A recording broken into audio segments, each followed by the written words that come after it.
আমরা সবাই জানি ক্লাসে দুই ধরনের স্টুডেন্ট থাকে। প্রথম, যারা সারা বছর পড়াশোনা করে, এমনকি 24 ঘন্টাই তারা পড়ে। ভাই প্লিজ এবার যা। না, যাওয়া যাবে না, অনেক পড়তে হবে। তারপর এক্সামের আগের রাতে রিল্যাক্সে থেকে ভালো একটা রেজাল্ট করে। আর দ্বিতীয় যারা থাকে, তারা সারা বছর চিল করে। তারা পরীক্ষার আগের রাতে 2x স্পিডে অনলাইন ক্লাস করে।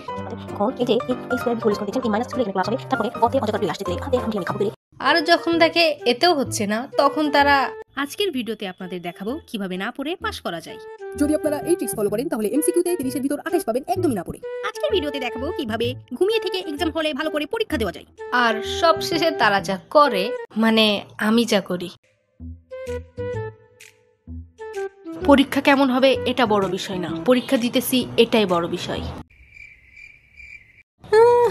আল্লাহ এবারের মতো পাস করাই দাও, আমার জীবনে এমন করবো না, এবার থেকে ভালো করে পড়বো আল্লাহ, আর চেষ্টা আমি করবো না, আল্লাহ এবারের মতো পাস করাই দাও।